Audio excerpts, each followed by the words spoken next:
17 en toda la República Argentina, quise decir 10 horas 7 minutos, por supuesto. 11:07.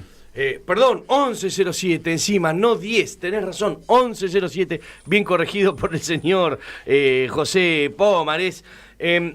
Lamentablemente en estos días venimos incurriendo en tiempos en donde las noticias no están siendo gratas, y menos para la actuación y para el teatro más recientemente, con el fallecimiento de Arturo Bonín. Pero por otro lado, nosotros tenemos que seguir caminando y tenemos que darle la bienvenida, por supuesto, a Rita Terranova, actriz, directora, productora, bueno, de todo, profesora también. Rita, buenos días. Federico Roveda, José Pomares te saludan. Bienvenida a Cluseta. ¿Qué tal? ¿Cómo están? ¿Cómo está Federico, José?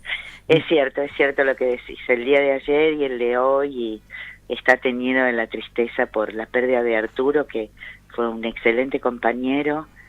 Trabajé con él desde mis inicios y sus inicios también. Yo empecé muy chiquita, pero él ya era grande y trabajamos juntos en algunas novelas, en teatro, en programas especiales. Trabajé mucho con él. Y tengo un recuerdo de un compañero muy tranquilo, muy generoso, esos compañeros que hacen muy bien tenerlos en un elenco. Rita, ¿sabés qué? Te escucho y escuché muchos de esos comentarios también sobre él, y me parece que en el mundillo de la actuación, así como pasa también en el mundillo del medio o en el mundillo de la música, en todos los mundillos, hay gente que realmente vale y hay gente que quizás no tanto, viste, que vos decís, bueno, está bien, viste que pasa eso, Rita. Sí, ¿Cómo haces para mantenerte en un eje en base a tu experiencia, a tu trayectoria? ¿Cómo haces para tratar de mantenerte en un eje? ¿Siempre estuviste en un eje? ¿Alguna vez te tentó eso de salir de los pies sobre la tierra? No, jamás. Pero creo que eso tuvo que ver con que yo nací en una familia de teatro. Claro. Entonces, nunca me la creí, digamos. Claro, el otro día le comentaba a mi marido que tenía una amiga que me decía, pero en una novela que yo protagonizaba me decía, recibí 100 cartas por semana, todo el mundo habla de vos, te hacen notas todo el tiempo. Sí, decía yo, y me daba como la sensación de que la responsabilidad es que tenía que ser normal, claro, ¿no? Claro, que tenía que seguir siendo igual. Claro. Y debe ser difícil, Rita, pero teniendo esa boga que decís vos, esa conciencia en donde decís, y si recibo y las contesto, y si puedo las contesto, y si no puedo no las contesto. Exacto. No subirse a ese caballo, ¿no? No, y no tenés un secretario para que te lo haga tampoco. Claro. Bueno, igual el tenerlo no estaría mal, pero es decir, que no incurra en que uno suba el caballo. Exactamente, ¿no? Sí. Yo creo que es uno de los grandes problemas porque es una profesión muy inestable. Claro. Y entonces, así como se puede estar muy arriba, mira, cuando yo empecé, mi gran amigo Arturo Puig, amigo hermano te diría, Arturo y Selva, Arturo Puig me dijo, desde muy chiquito me conoce porque nuestros padres eran amigos, me dijo, acordate siempre que en la subida y en la bajada todos nos encontramos, tenés que ser igual siempre.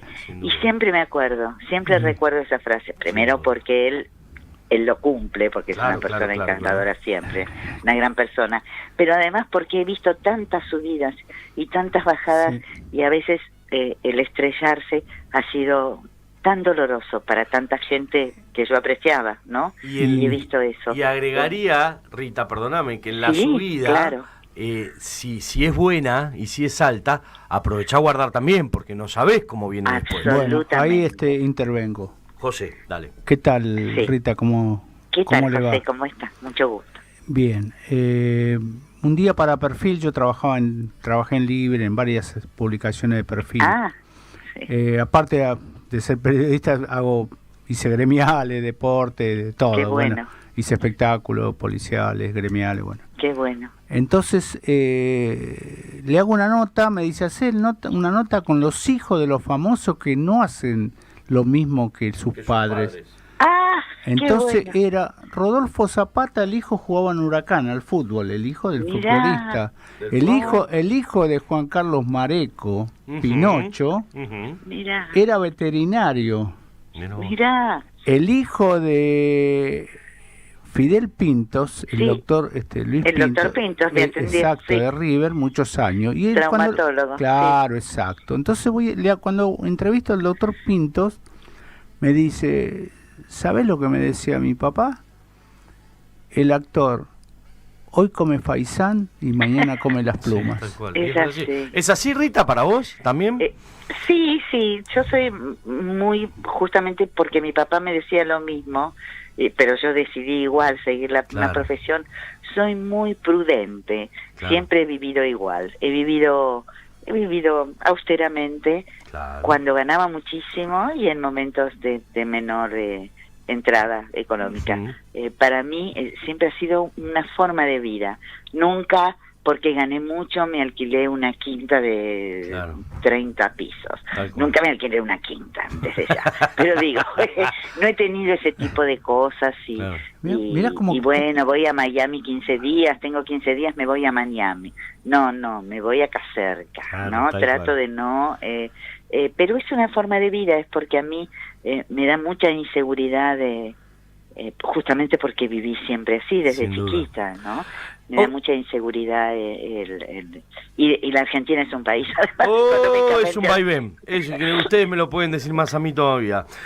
Hoy en día, Rita, estás en el Tinglado, en el Teatro El Tinglado, haciendo Babel Cocina, como autora, productora, ejecutiva y directora. ¿Por qué no como actriz? Qué bueno. Porque tenía muchas ganas de contar una historia.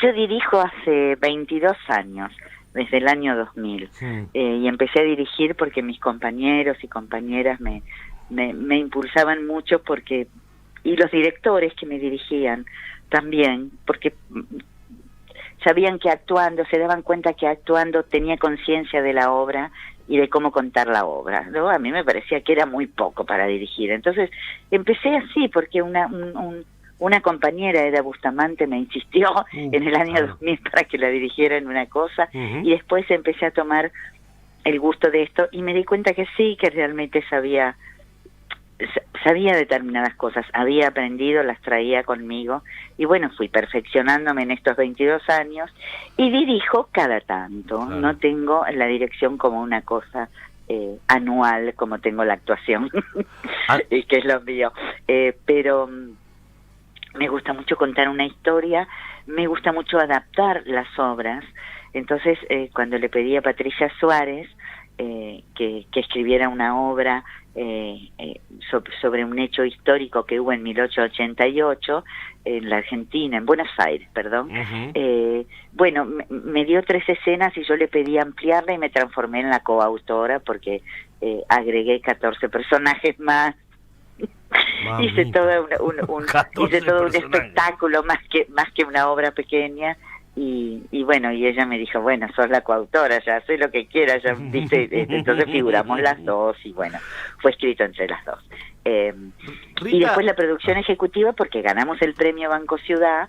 Yo soy la representante y bueno, una cosa que también es un curso en su momento de producción ejecutiva, porque en los teatros independientes alguien se tiene que ocupar de la administración, esto es así, lógico. ¿No? Entonces, bueno, me ha tocado a mí. Como directora, insisto, ¿no? Insisto en la trayectoria o en la experiencia, pues también lo digo con José y conmigo, ¿no? Salvando siempre las diferencias de edades entre todos, pero creo que todos notamos un cambio en las generaciones, un cambio en la cultura, que es lógico que vengan. Pero me parece que hoy en día se hace quizás, o quizás yo lo siento porque estoy creciendo, pero se hace como un poco más difícil, más tajantes, ¿no? Los cambios. Es decir, vos como directora con los actores mucho más jóvenes, ¿cómo lo vivís eso? ¿Cómo lo palpás? ¿Cómo te adaptás? ¿Cómo haces que se adapten? Es muy buena la pregunta. Yo creo que todo parte de la formación que se tenga y de la disciplina que se tenga. Claro. En ese momento lo que hay más que nada son profesores y escuelas de teatro. Entonces allí salen actores al mercado, digamos, o a la calle, o al teatro, no sé cómo decirlo. Salen a la vida profesional. Claro. Actores, y no hay fuentes de trabajo. Es una etapa paupérrima para el actor, pero no por el coste. No por la calidad, sino por la cantidad de oferta, claro. Pero más allá de la pandemia, no sé, perdón. Sí, porque que es una cosa que venía de años y años y llama mucho la atención, como los actores se reciben de actores en la UNA, en la EMAD, con distintos profesores, tienen un diploma que dice que son actores, pero después enseñan teatro, no tienen mucha posibilidad de experimentar. Claro.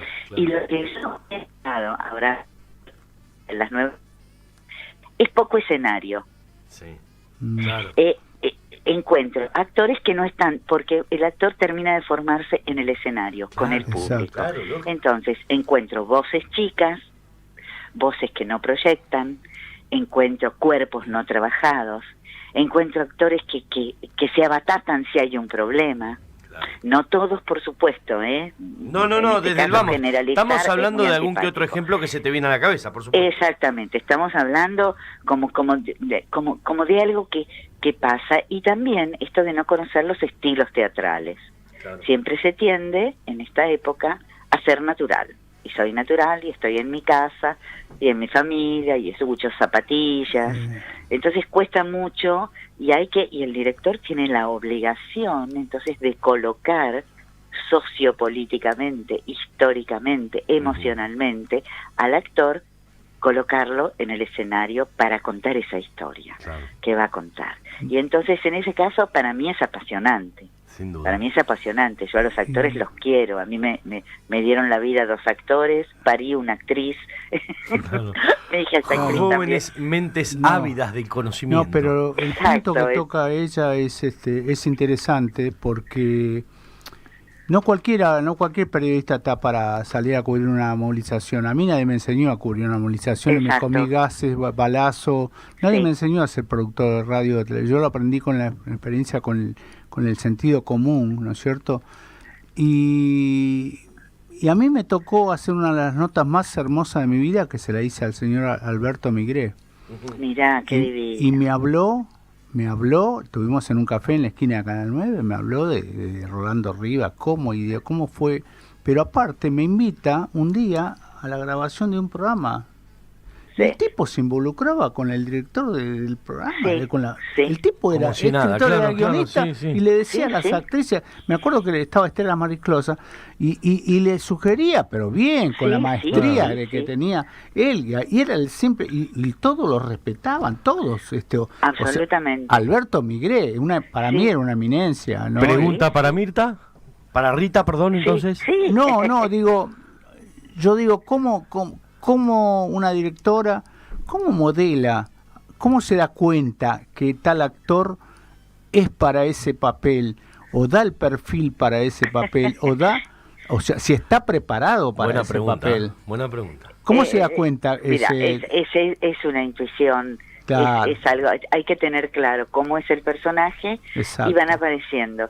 Y también es cierto que hay actores que aparentemente no pueden dar un personaje, y uno les ve una beta, les ve algo por ahí donde te parece que con trabajo se va a lograr. Y lo que tiene que haber es mucha confianza de parte del actor hacia el director, ¿no? Lógico. Esto es fundamental, porque por suerte toco madera. No me ha tocado ningún actor que me discutiera todo, porque también existen los actores que discuten todo al director, por supuesto. A veces por inseguridad, a veces eso no me ha pasado. Es que todo discutir no tiene razón, es decir, podemos discutir, podemos charlar algún que otro punto, pero discutir todo o preguntar todo, refutar todo ya no es un razonamiento. Exactamente. ¿No? Exactamente. ¿Y cómo resolviste cuando te han discutido alguno chiquitito, digo? Sí. Bueno, me reí mucho.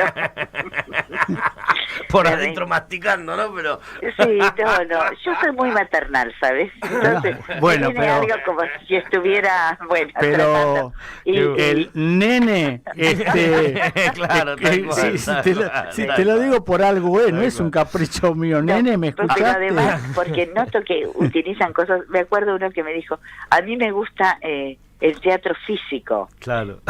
Pero todo el teatro es físico. Claro, No. Y sí, para todo pones el físico. Claro. ¿Cómo que para todo? Claro, para todo. Claro. Ahora, esto también es físico. ¿Vos querés decir que querés ser acróbata? No.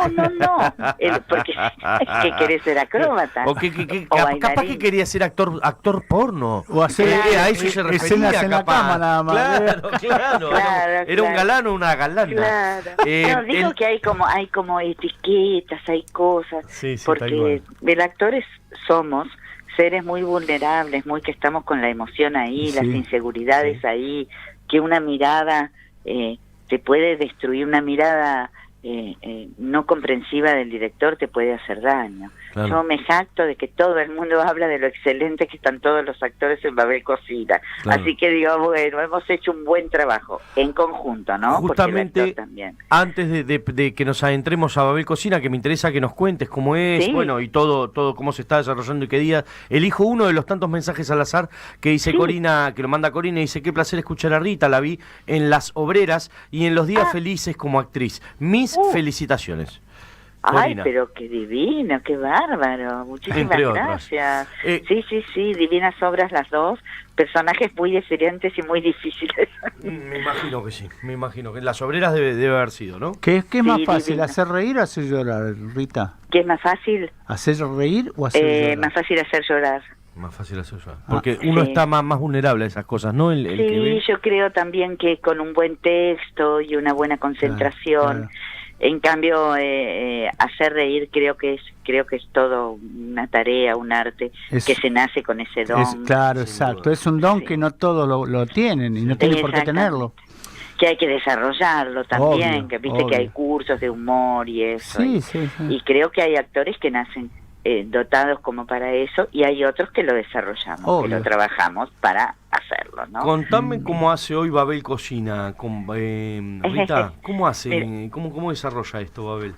Mira, Babel Cocina es un espectáculo muy festivo, hecho con una puesta en escena donde hay mucha comunicación con el público, es decir, son este grupo de actores que llegan con impermeables y antifaces y van a cuentan que van a empezar a contar una historia que ocurrió en 1888. En 1888 había una libreta que se llamaba libreta de conchavos, que sería libreta de trabajo. Contratos, claro. Donde el patrón estaba obligado por la municipalidad a anotar las intimidades, las características que tenía el empleado doméstico o en el caso de los dueños de bares o de restaurantes, los mozos, los cocineros, los pasteleros. Entonces, el ayudante del lechero, las criadas, las niñeras, todo el mundo tenía su libreta. Era una cosa muy... imagínate que en Buenos Aires había 70% de inmigración que no conocía el idioma, y había... el 80% de analfabetos. Claro. Entonces, nadie sabía qué se escribía en esa libreta. Y de golpe eran despedidos esos criados, esos empleados domésticos. ¿No se hacía a sabiendas de ellos mismos que, no lo sabían, que estaban tomándole como una prueba, como una... Exactamente, ¿no? Exactamente. Mirá, yo pensé que era sabido, yo pensé que se sabía. Sí, sabían que se anotaba algo, pero no sabían bien que era una libreta personal, claro. Perdóname, entonces... Entonces, bueno, llega un momento en que llega al Café Philippe, un café que estaba en el Bajo, llega un inspector municipal a pedirle al patrón del café la libreta de los mozos y de los cocineros, y el patrón empieza a dar las libretas, y uno de los cocineros dice no trabajo más, y pararon, y empezaron a hacer correr la voz por los otros bares, y dijeron, hasta que no se termine esto no trabajamos. No trabajamos. Y se corrió la voz por los empleados domésticos, por las cosas, y se paró 4 días Buenos Aires. Imagínate si en Buenos Aires paran todos los mozos y todas, en esa época, ¿no? Que había tanta servidumbre, digamos, en las casas. Y si paran todo, ¿qué pasa con eso? Se paraliza, el país se paraliza. Esta huelga salió a favor. Esto fue lo que nos gustó, que no fue una huelga sangrienta, que salió a favor de los humildes. Y esto queremos contar, porque estamos de acuerdo con los humildes siempre. Y aparte, qué interesante lo que estás contando, yo no lo sabía esta historia, pero y aparte se me ocurre, Rita, también en esta sensación en la que vivimos hoy en día, en la que cada vez que cortan, viste que uno dice, bueno, está bien que corten, porque uno está bien que se manifieste, porque está bien que uno pelee por sus derechos, pero llega a tantas cantidades de cortes que decís al fin y al cabo que se ha logrado y que no. Quiero decir, encontrar o ver mediante la obra el espíritu de una real manifestación, de un real corte, de un real movimiento que tiene que dar un resultado, no para no darlo. Exactamente. Y la fuerza de la unión, esto es lo que cuenta. Pero ¿sabes cómo está contada la obra? La obra tiene como fondo esto. Claro. Esto es lo que une a los personajes. Claro. Mientras tanto vamos conociendo la historia de la italiana que la dejó el novio colgada, la historia de la criolla que termina con su patrona, que termina estando con su patrona, la historia del correntino, de la francesita que nació en un burdel. Se van contando esas historias con personajes que unen todo, que son una florista y una mendiga, y que van uniendo la historia. Todo es en la plaza donde se va a hacer la manifestación. Entonces contamos esas historias y al final todas confluyen. Y se arman historias de amor y de desamor, y al final todas confluyen y se preparan para la manifestación, que es, bueno, la escena final, que además termina, como dijo mi nietita, con un nacimiento sagrado, porque nace un bebé, pero ella que tiene 6 años dijo, es el nacimiento sagrado, porque nace en medio de todo ese clima de unión, de amorosidad y de alegría. Qué bueno. Varias cosas para decir. Primero, viste que tenía que 22 años para ser directora, viste que era así la situación, tenía que ser así. Mirá la obra maestra. Es interesante el meollo de la historia. Es muy interesante, en el sentido porque qué lindo. Entrelazar y hacer analogías con cada caso y después que confluyan en un solo eje. Yo por lo menos yo no soy entendido en teatro ni soy ni crítico ni nada, pero me parece que muy interesante. Es interesante el tema, y yo nunca escuché hablar de esto, la verdad. Yo tampoco. Mira, todos dicen que es muy original, desde el público hasta los periodistas, los compañeros que han ido, les resulta muy original la historia y la forma de contarla. Esto es lo que yo quería, porque yo vengo. Pero lo dicen después cuando finaliza la obra. Obvio. Claro, es que eso es más importante todavía, mucho ¿no? Más, claro, exacto. Claro. Yo empecé en 1970 en el teatro. Claro. Entonces, yo he visto mucho, el teatro de los 70 era un teatro muy dramático, muy de denuncia, muy de barricada. Claro, y bueno, exacto. Pero eso ahora no va porque estamos con internet, porque los jóvenes no tienen ni idea de eso. Porque el tiempo pasa, porque ya hay otras cosas, claro. Exactamente. Pero... Entonces, esa historia quería contarla ubicada con la mirada del... Yo ya tengo ganas de ir a verla, Rita. Del 20, sí, por supuesto. Me atrapa mucho esa no, historia. Pero está, la verdad... ¿Cuántos actores tenés en escena, Rita? Mira, son 14, pero hacen 20 personajes, porque doblan. La actriz más conocida es Claudia Carpena, que es hermana de Nora, hija de Homero, que es de mi generación, Claudia Carpena. Bueno, está mi hija Renata Marrone, Susana Giannone, Pablo Rodríguez Salvi. Son 14 actores divinos. Tenemos un actor de talla pequeña, Hernán Cuevas, que hace un personaje divino, que cuenta cómo se lo discrimina por su talla pequeña, por su enanismo. ¿Cómo hacés para distribuir a tantos actores en el escenario del Tinglado? A ver, no es el Teatro Colón, es un escenario chiquito, muy acogedor, muy cerquita al público. Sí. Mira, a mí me vino muy bien que yo siempre hice teatro con muchos actores. Yo hice, mira, la primera vez que hice fue una obra con Pablo Alarcón que hice en el Cervantes en el 97. Empecé en el 70, 27 años después. A los 14 empecé. Pero digo, como si no hubiera sido precoz encima. Sí, digo, empecé 27 años después, recién hice una obra de 2.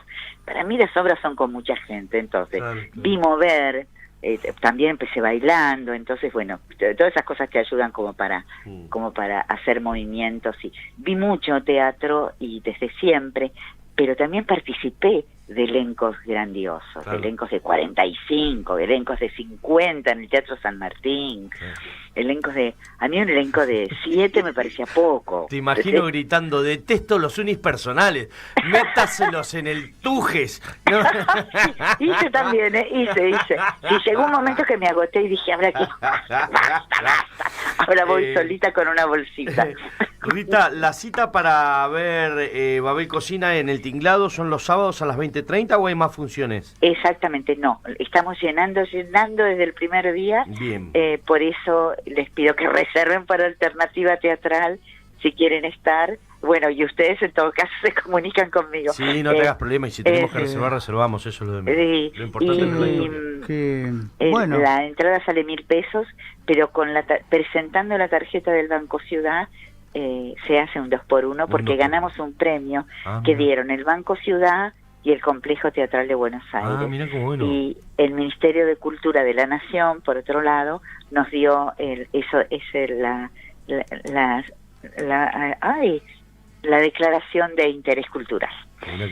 Bueno. Así que bueno, venimos bendecidos por varios lados. La cita entonces es en Mario Bravo 948, El Tinglado Teatro o Teatro El Tinglado para ver Babel Cocina, todos los sábados 20-30 horas con dirección de Rita Terranova, con quien estamos hablando y la cual ya despido. Rita, gracias por el tiempo. Me encantaría más adelante poder hacer un piso, ¿no? Que vengas acá y charlar, que me parece que... Me encantaría, lo que pasa es que a mí me gusta despertarme tarde.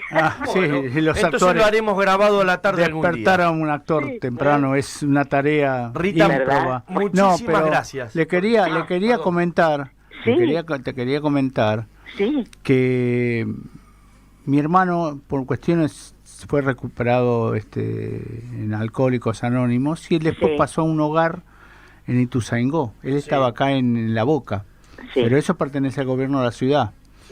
Bueno, un día lo voy a visitar allá, estamos tomando un café y me dice, aquel es director de cine, fulano, aquel es esto, aquel es escritor, aquel es... Y de repente me dice, aquella mujer que está allá es Teresa Blasco. Entonces me dice, le digo, la quiero conocer. Y me la presenta, le dice, mira, mi hermano es periodista, pero no vine a hacer ninguna nota, me vine a visitar a mí. Le digo, Teresa, yo fui a hacer notas para Perfil a muchas actrices o en los pasillos. Hay actrices que se emperifollan, le digo, para ir a llevar para ir a llevar el currículum, o en la casa se pinta, o para ir a la verdulería se pinta como siriano. Le digo, se la pasan actuando las 24 horas. Me dice, ¿y por qué usted eligió esto? Me dice, porque yo me gusta esta vida, soy natural. Y a mí no me gusta actuar las 24 horas, me dice. Para los que no estén al tanto, Teresa Blasco fue una actriz argentina. Señora actriz. Señora actriz, tiene razón. Divina.